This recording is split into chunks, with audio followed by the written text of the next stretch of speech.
everyone. Welcome to Build. I'm your host, Brittany Jones-Cooper, and today I'm sitting down with actor and activist Hill Harper. You probably know him from the ABC drama, The Good Doctor, but he's also the author of several motivational and financial books that talk about the importance of financial empowerment. Today, he's here to talk about some of his upcoming projects and his partnership with Experian's Boost America campaign to promote credit literacy. Please help me welcome Hill Harper. Hey, everybody. Hey, I just want to say one thing first. How come everybody with three names? It just sounds important. Brittany Jones-Cooper. Brittany Jones-Cooper. That sounds. You say it. You know, it's somebody important. It's amazing. I just had really indecisive parents. To be honest, I need to add a name to my name, because Hill Harper. It feels like it needs something. Right. What can we add in there? Hill Harper Cooper. Oh. Want to get married? I don't know. Oh, but I thought you you're can take Jones. my name. What happened? Who's Jones? Well, you just choose your favorite last name. You take whatever one you want. Okay.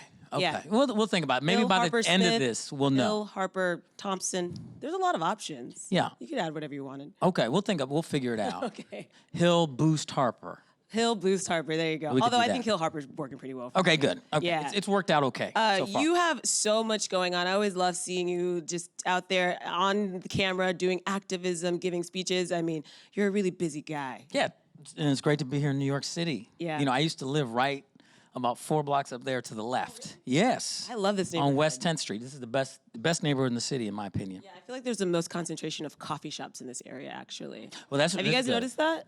Mm-hmm. A lot of good coffee. There is. Yeah. There is. I have a coffee shop in Detroit.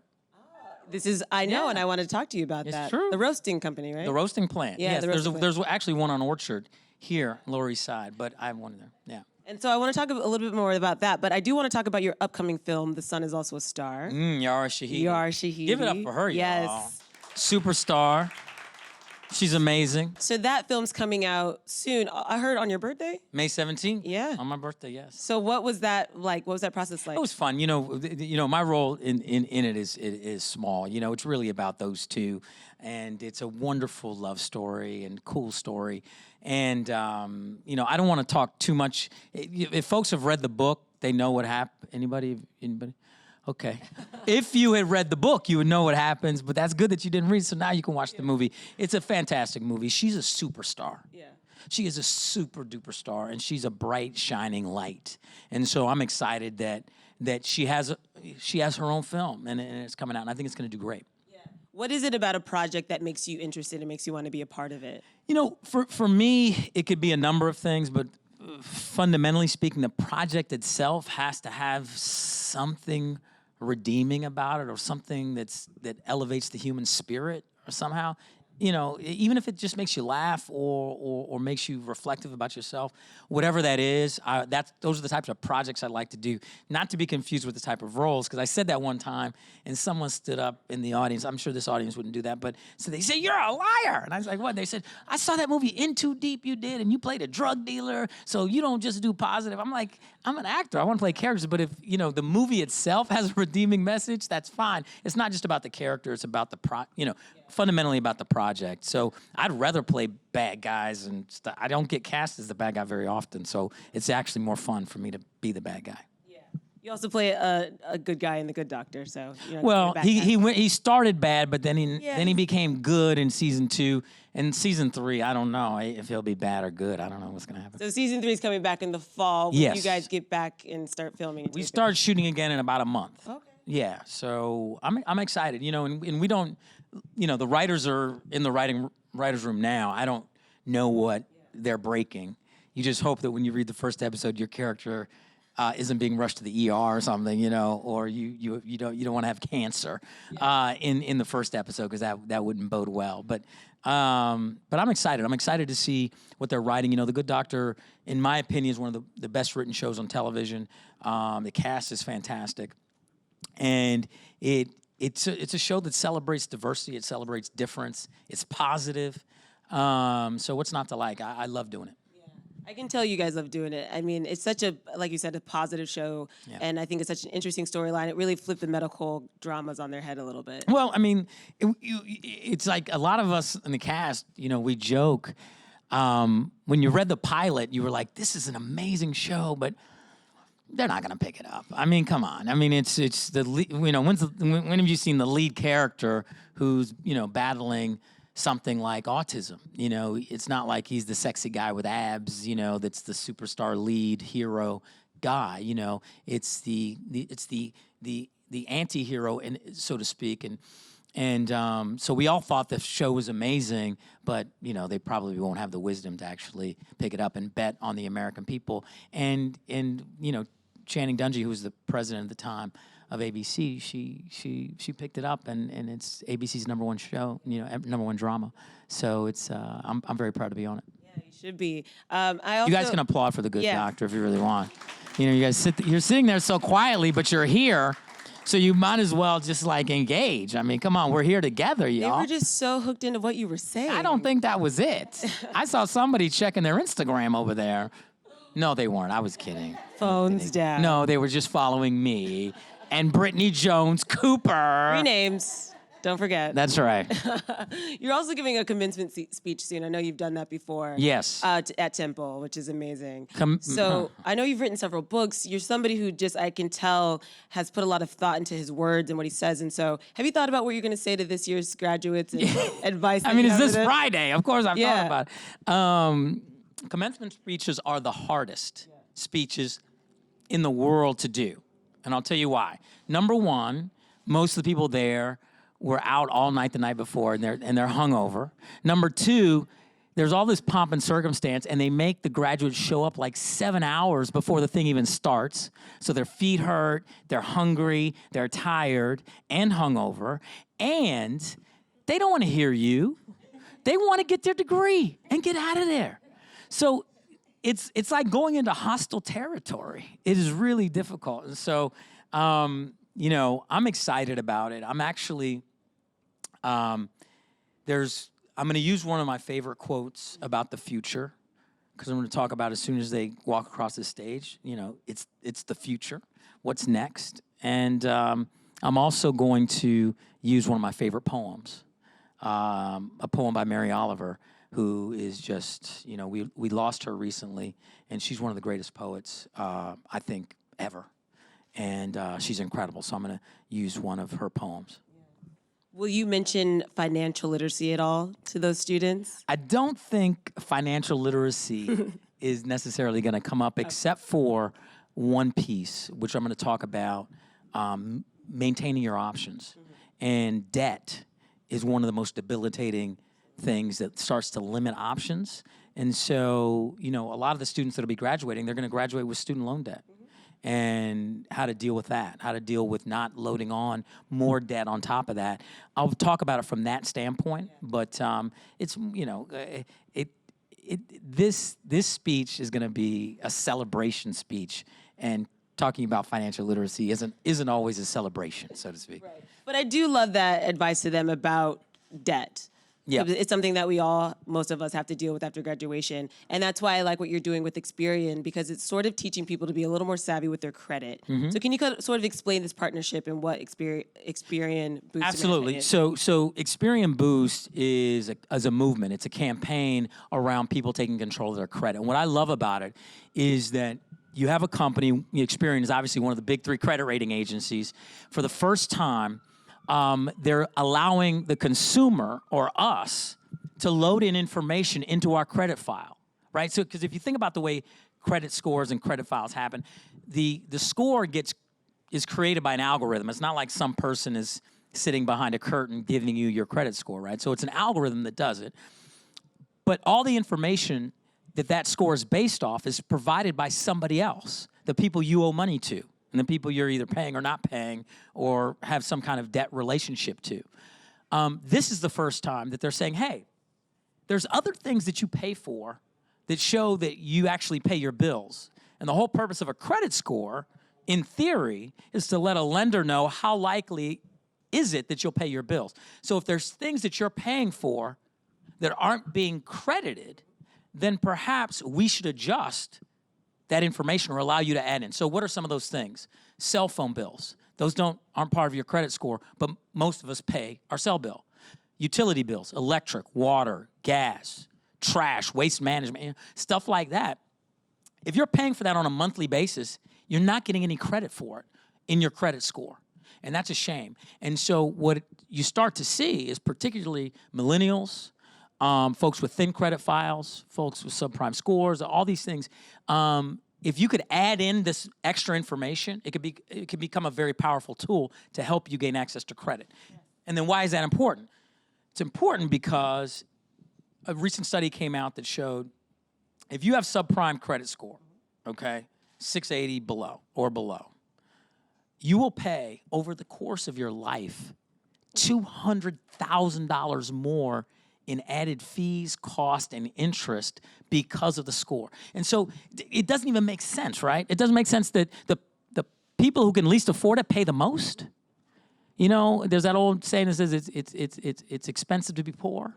Yeah. Yes, right. So I believe that taking on credit is one of the most transformative things we can do to actually build wealth and help people basically progress. And rather than sticking our head in the sand and just saying it's a score, I just want people to know you are not your credit score. It's a tool. It's just like a hammer. Hammers can build things. They can also tear things down. How you use your credit can help you build and also tear things down. Yeah, as you've been out talking about this, do you find that you're having to convince a lot of people that credit can be a good thing? Because I know, especially how I grew up, a lot of people are like, I'm not opening a credit card, I'm not going to do this, and they have bad credit, and they don't really even understand the game. Right, well, so probably people conflate credit and debt, and that's the problem. So you have to be very clear, all right? You don't want to get over your head in debt. No one's suggesting that. But you want to build credit and have access to credit, right? You want to have access to capital when it actually makes money sense for you to do that, right? See, we don't teach money. We teach math from first grade to 12th grade, but we don't teach money. And I would suggest to you that an individual's relationship to money is more important than their ability to do long division. Yet we focus so much on math and not money. And so we have to go out and search it out to find ways to increase financial literacy. It's so important, and it's tough. Okay, so we launched the campaign last week in Detroit. Very difficult because it's almost like Pavlov's dog. If you've been shocked so many times, you stop moving. If you've been cheated, you got to remember, young people and people from the most challenged communities are the ones that are preyed upon the most with the worst and most predatory financial instruments, right? Young people get thrown these high interest rate credit cards. They try to get you to spend, run up your balance, and then all you can do is pay the minimums. And they just make money off you every single month. You know, the same holds true for check cashing places in low-income communities, rent-to-own shops in low-income communities. I mean, this is like highway robbery, right? It's predatory. And so that's why, to me, financial literacy can be transformative for communities, because if we can get folks to not participate in the predator side and actually think of it in the positive and start to use it for their benefit, it can work. You know, I was talking with somebody from Experian earlier today. His name is Greg. He's one of the Experian execs. He was talking about how come people don't see money as a win. We can see it. We always see it as a negative, that relationship. I'm here to say, listen, money's just a tool. Think about it agnostically, right? How are we going to use that tool to make you better? Don't think of it negative. And it's not even about your income. It's about how much you keep and how you use it. Smart money versus dumb money. You know, I can take anybody's income and I can make them a millionaire if we do it the right way. It just takes time. Yeah. And I checked out the website, and one thing I thought was cool is that this is just one tool to improve just your one credit tool. score. So in addition to paying your bills on time, Yes, and not opening unnecessary credit cards and keeping those long-term credit cards open that you've had open for a long time to right, show your history. I love that this was just one tool. So Experian's like, we're not going to fix everything, but we're trying to help people be more empowered. Be more empowered, and ultimately, since you are not your credit score, Yeah. you can control your credit score. And one thing I had to learn, it's like, listen, I wrote a book about financial literacy that was a New York Times bestseller, but there was one thing I didn't even know, because I hadn't really done my own credit score research, and that was I was paying off my credit cards at the end of every month in full. I didn't like paying interest rates, so I didn't carry a balance. And I assumed, oh, that's cool with my credit score. But it's not, right? I didn't realize that if I'm using on any given month more than 30% of my available credit balance, it's actually a negative.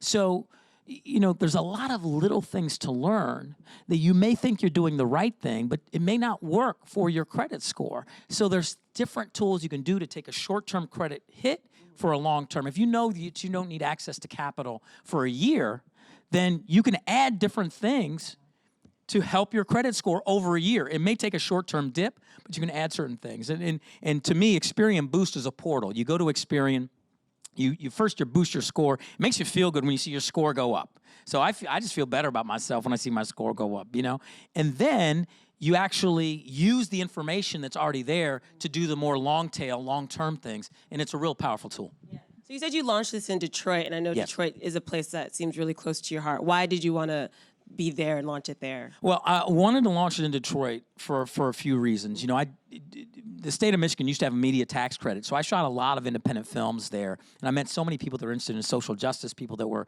interested in entrepreneurship. They were artists, and the cost of living in Detroit is very low. But what's happening with the resurgence of Detroit, in many ways, it's becoming a tale of two cities. It's almost a city that's out in front of what I believe is happening in our country, which is a widening wealth gap. Rich folks are getting much richer, poor folks are getting poorer. There was a recent data point that said that over the next 3 years, by 2021, you're going to see African-American and Latino wealth drop 18% and 12% respectively if trends continue, and then majority or increase by 5%. So if we're in an economy that is seeing an aggregate increase, but certain populations are decreasing, something's wrong, right? What's systemically is going on? And so that's what's happening in Detroit in many ways. The downtown core is really resurgent. There's a lot of building and a lot of things going on, but the communities around Detroit aren't participating in that resurgence. Why? What's going on systemically that's keeping the communities out of that participation, of that upside, and what can we do to change that and create inclusion? Because ultimately, Experian Boost is about inclusion. That's what it is. We're in a country, 100 million people in this country don't have fair access to credit. 100 million. That's a big number, right? So Experian Boost is all about inclusion and fairness and trying to create equality in the credit sphere, trying to get people credit for things that they're already paying. Yeah. I'm curious, what are your thoughts on teaching financial literacy in schools? I think right now only 27 states have any sort of mandate for it, but even then it's up to the school districts to decide how much they teach. But the more and more I sort of dive into my own financial future, it's like, why didn't I learn this in middle school? Absolutely, it's essential. And the other thing about financial literacy is the habits start.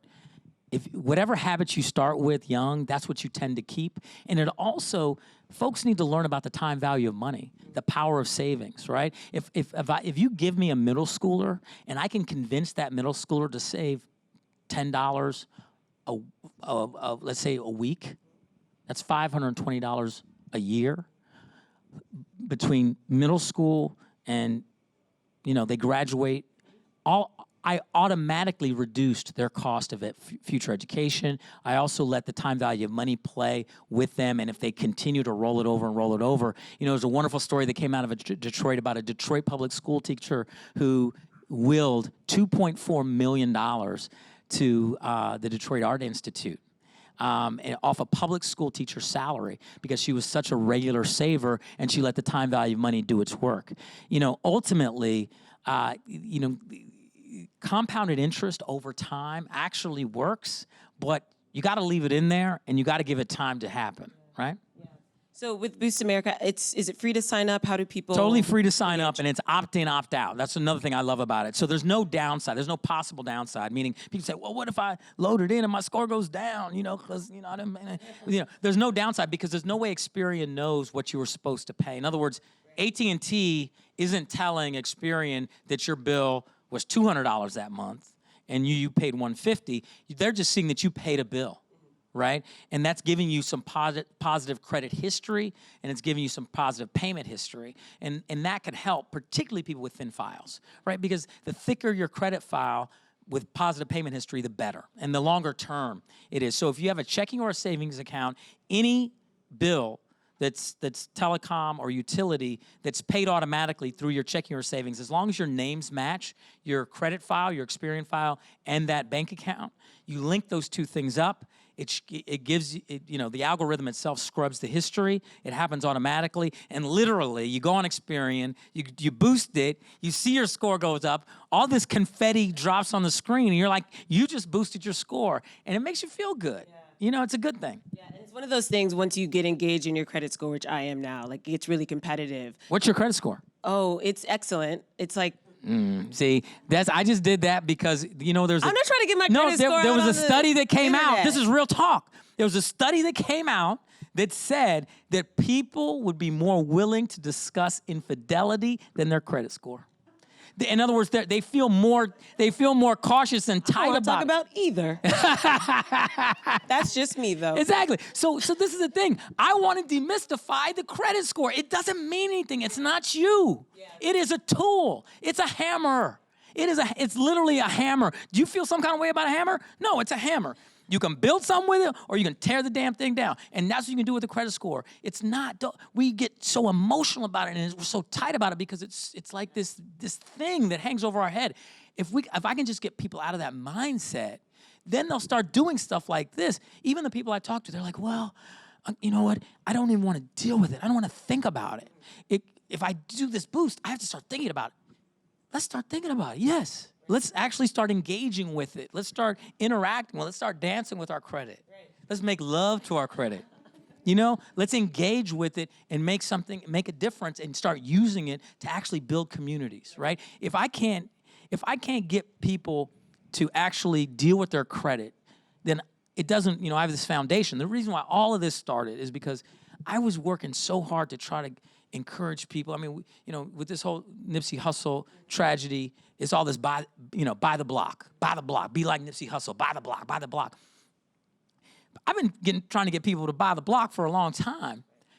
The problem has been of access to credit, right? Access to money to actually do it, and it's credit score related. Better for worse, it's how big is your hammer, right? In this case, size matters, right?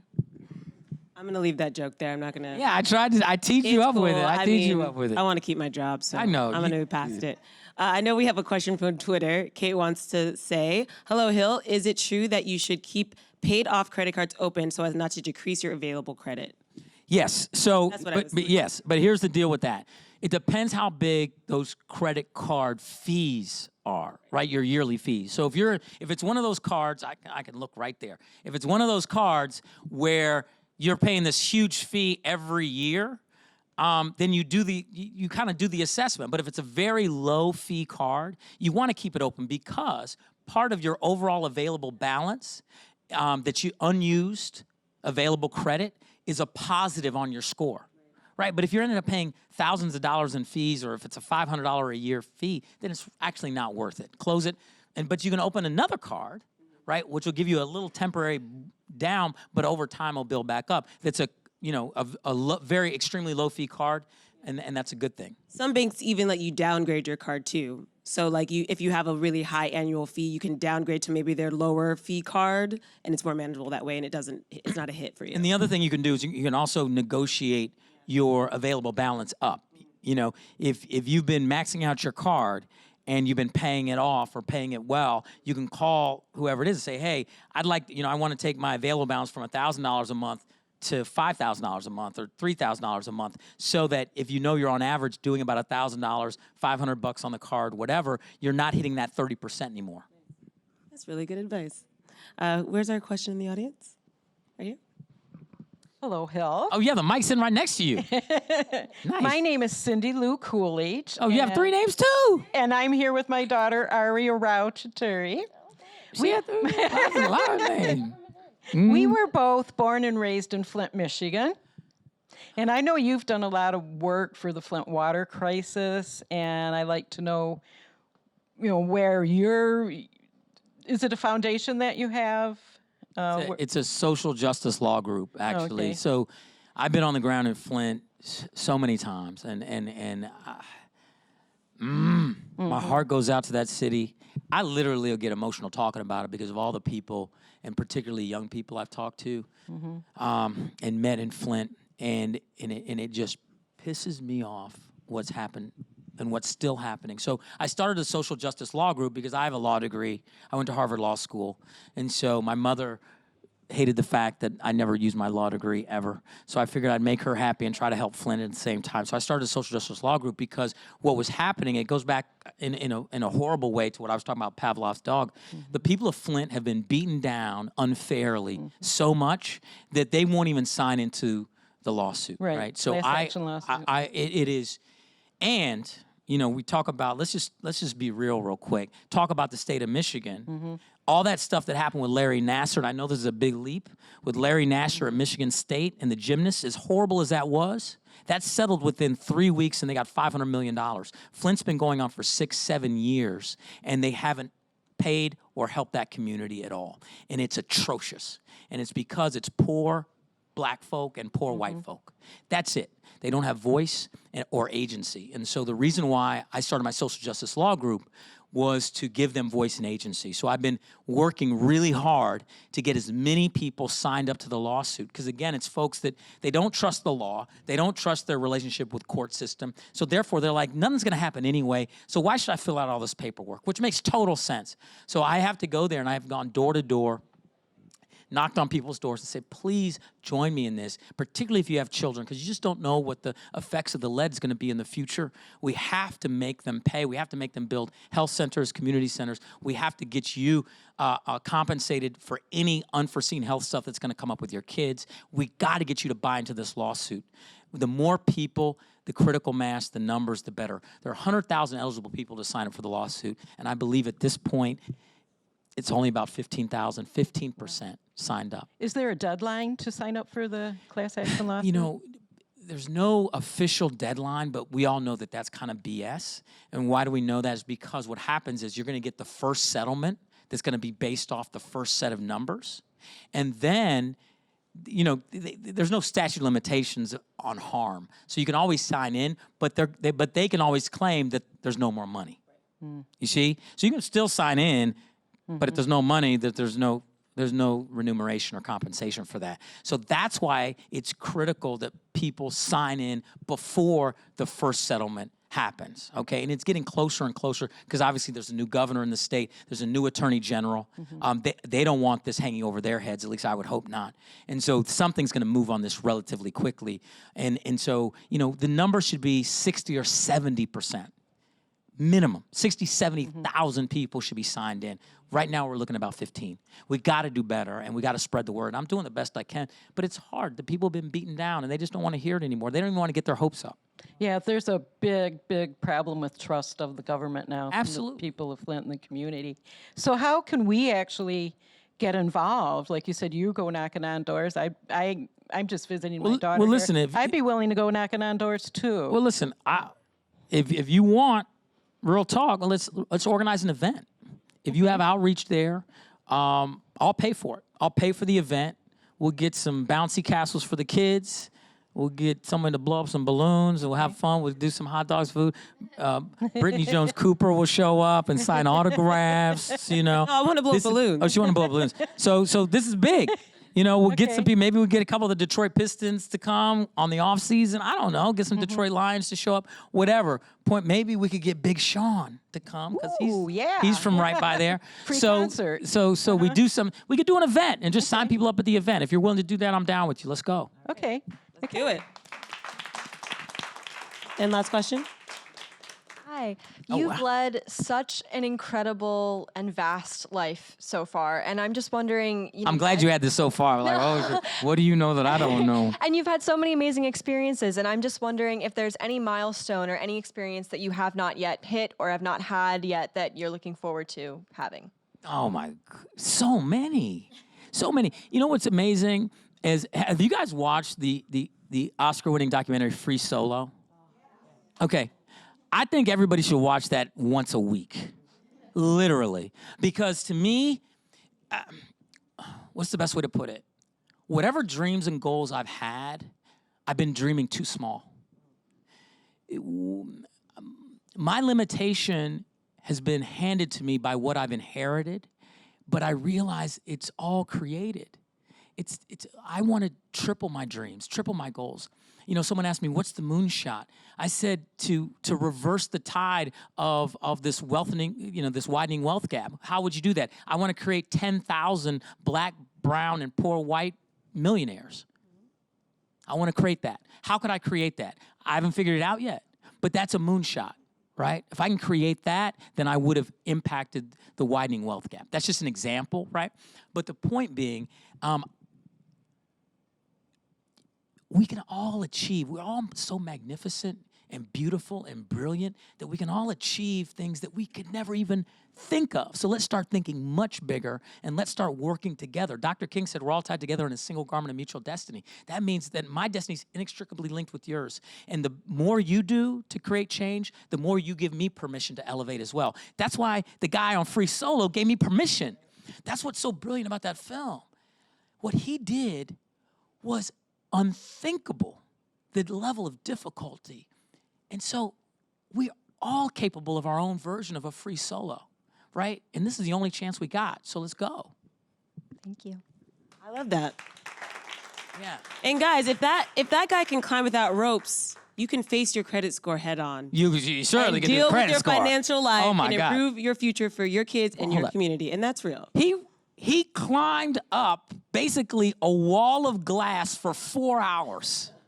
I mean, it's so inspiring that it's like because I always used to say in my books, there's a quote that I want you to be unrealistically happy and unreasonably happy. Meaning, people when you walk around, people look at you and be like, "Why is he so happy?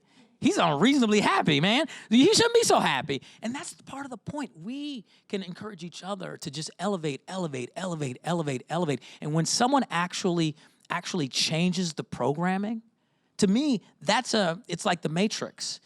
He just, by climbing El Capitan free, he just put a glitch in the Matrix.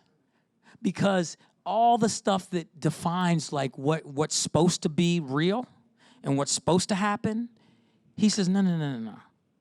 You can actually do things that aren't supposed to happen. And that's true for everybody sitting in here. Everybody sitting in here. And the more that we can embrace that, the more we can push each other to do it. And maybe even inherit 3 names. If you're lucky, Yeah, it's guys. big. It's really big. If you're lucky. Well, Hill, I think you're somebody who continues to inspire people because you don't fit in one box. You fit in so many different boxes. You're doing so many different things. And I love seeing your versatility out there and you using your voice for good consistently. So thank you for the work you're doing. For more information about Boost America, go to Experian.com/BoostAmerica. And the film The Sun is also a star, hits theaters on May 17th. Give it up for Hill Harper. Thank you, guys. You guys are awesome. Thank you. Thank you very much.